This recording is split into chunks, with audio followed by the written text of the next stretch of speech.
Yo la team, c'est Skydol, j'espère que vous allez bien, moi ça va très bien. On se retrouve aujourd'hui pour une vidéo sur Lost Ark. Alors ce qu'on va regarder aujourd'hui les frérots, ça va être le Palais des Spectres et le Hall du Seigneur perverti. C'est là où j'ai eu le plus de questions, on va dire, pour les Abyss Early. Et du coup, j'ai fait le record la dernière fois qu'on l'a fait, c'était pas cette semaine, peut-être la semaine précédente. Et on va regarder ensemble un petit peu les mécaniques des deux boss, parce qu'il y a des mécaniques assez sympathiques qu'il faut connaître pour pouvoir passer le boss. Et moins, voilà, si vous avez fait 5-6 tries, c'est bon, ça vous saoule, vous voulez connaître, voir si vous avez bon pour les mécaniques, ben, cette vidéo est là pour ça. Elle est assez courte, donc profitez-en. Ben, je vous laisse du coup avec le donjon. Ben, c'est parti! Donc ici mes frérots, rien de bien fou, hein, juste voilà, des vagues de mobs à tuer, des pourcentages à remplir, des scores à faire et vous passerez directement à la suite. Donc je vous ai un petit peu accéléré cette partie. Donc voilà, c'est pas, y a rien de très compliqué, hein, je pense qu'il n'y a pas de, il y a pas de problème particulier ici. Donc on va ensuite arriver sur le premier boss. Donc le premier boss, il y aura deux boss, le fou et la tour. Il va être important de tuer les deux en même temps mes frères. Donc voilà, on arrive dans la salle du fou et de la tour. Du coup, voilà, il y a deux boss à faire. Là, le fou, donc le mage va rester toujours en plein milieu. Et la tour va vous chasser un petit peu, vous embêter. A savoir qu'ici, vous avez le premier tips. Azena vous dit, il rassemble de l'énergie spectrale. Utilisez l'attaque de la tour pour contrer le fou. Effectivement, le fou au milieu commence à canaliser de l'énergie. Vous pouvez voir, il va avoir une boule devant chaque main un peu énervée. Voilà, ça démarre.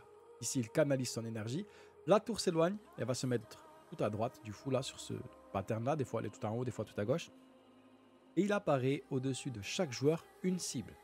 La cible va disparaître de 3 joueurs qui ne seront pas visés et rester sur celui qui est visé. Donc là, c'est moi qui vais être visé parce que la cible va rester tout du long.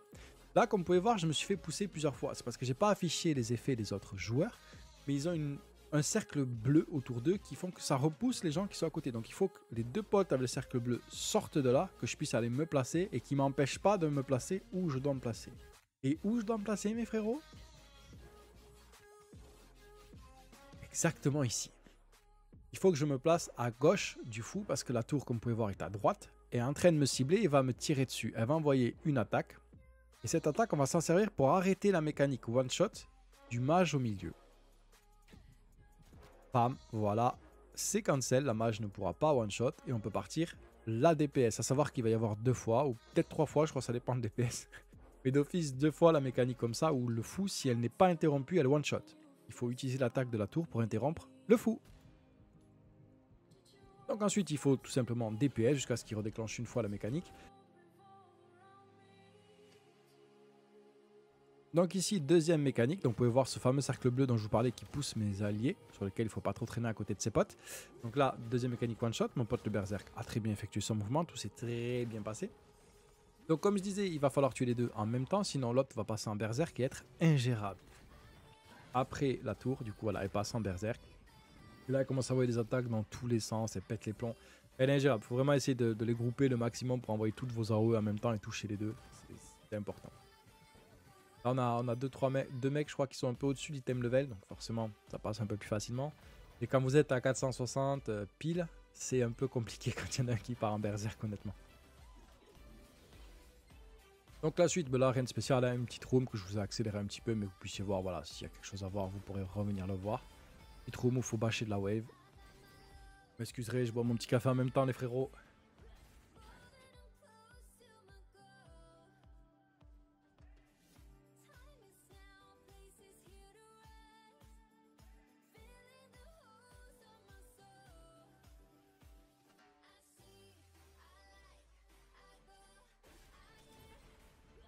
Ah, c'est quand même beau, un petit peu de gameplay de démoniste. Hein. Là, je vois ça. Je suis un des meilleurs West aussi, je pense que ça joue beaucoup, mais pour les puristes, je plaisante. Hein. Calmez-vous. Ok, du coup, on va arriver à la salle du dernier boss. Donc lui, il est un petit peu coquin, vous allez voir, il a une mécanique qui fait qu'il faut mieux être placé aux 4 coins de la map, chacun d'un côté, et tourner ensemble. D'accord? Donc la première mécanique qu'il va avoir va être effectivement un stagger. Il va falloir casser la barre jaune. Donc il va falloir envoyer un maximum d'attaques avec du déséquilibre afin de casser la barre jaune. Voilà, comme là, c'est parti direct. On a pas mal de DPS et il enclenche vite les phases. Voilà, on va vite trouver les phases. Donc une fois que ça s'est cassé, comptez à la barre de vie 16 voire 15, il va activer sa mécanique qui fait que c'est une mécanique one shot. S'il n'est pas contré, il va one shot la room. Donc qu'est-ce qu'il fait, qu'est-ce qui se passe concrètement? Ben, vous allez recevoir l'alerte. Il va vous dire ok, c'est parti. Donc ici vous allez avoir l'alerte comme quoi les épées spectrales arrivent. Donc qu'est-ce qui va se passer? Le boss va se mettre au milieu. Il va commencer à charger pour préparer à one-shot tout le monde. Et là on a un temps imparti pour casser sa barre jaune encore une fois. Donc il faut toujours vous ayez soit, comme moi dans ma barre ici sur le 3, la barre, les grenades tornades. Et envoyer tous vos skills de déséquilibre au maximum. Ou votre V contient pas mal de déséquilibre. Donc votre compétence d'éveil pour les puristes. Donc n'hésitez pas à l'envoyer lors de cette phase un peu tricky. A savoir qu'en plus de cela, il va du coup envoyer des épées tout autour de lui. Donc le mieux c'est de placer un peu comme on est placé là, même si le 1 et le 4 devaient être plus écartés. C'est d'être placé aux extrémités et tourner dans le sens d'une horloge afin de ne pas revenir face les uns les autres. Donc là mon collègue le berserk ici va prendre l'épée en premier. Vous allez voir. L'épée apparaît, il en a pris une. Donc il a pris une épée, là il y a deux effets visuels qui apparaissent. On a en bas au-dessus de la mana un debuff, vous indiquant combien de temps il reste avant de pouvoir prendre une autre épée. Si vous prenez une autre épée pendant que vous avez ce debuff, c'est le wipe du groupe, tout explose, vous mourrez tous. Donc on a non seulement le petit debuff en bas qui apparaît, mais sur votre personnage, vous voyez un petit peu cette croix lumineuse sur moi là? Et bien elle va réduire, et quand elle va disparaître, je pourrai à mon tour prendre l'épée pour aller combattre. Une seule épée peut être prise à la fois. Si vous prenez deux épées en même temps, wipe du groupe. 3 épées, wipe du groupe. Si un mec prend l'épée et vous la prenez une seconde après, wipe du groupe. Si vous prenez les épées mais que vous dansez, vous n'allez pas taper le shield, donc la barre jaune, wipe du groupe. D'accord? Donc très important. Vous prenez mon collègue a pris l'épée. Quand tout va disparaître, je prends l'épée à mon tour. Une fois la barre jaune cassée, il va tomber à terre. Là, lâchez tous vos plus gros sorts. Levez s'il n'est pas envoyé, passez en ulti, etc., etc. Donc normalement, il y a une deuxième phase épée. Encore une fois, avec les nerfs, on ne sait jamais.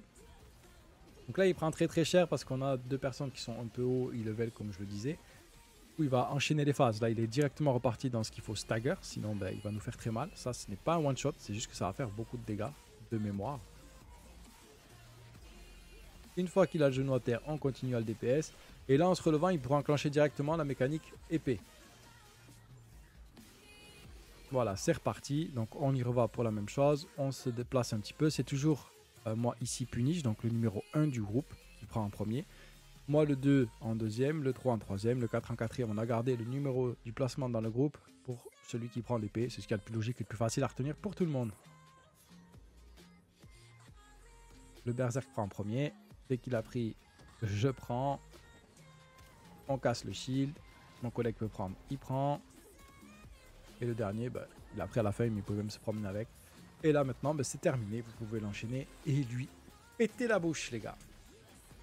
Donc voilà, j'espère que cette vidéo aura pu au moins vous aider ou vous éclairer un petit peu sur comment gérer le seigneur de guerre perverti. Si c'est le cas, n'hésitez pas à lâcher un petit like, un commentaire si vous avez d'autres questions, vous abonner à la chaîne si vous voulez être au courant des nouvelles sorties. Sur ce, c'était Skydot, je vous souhaite une excellente journée, je vous dis à très très vite. Ciao.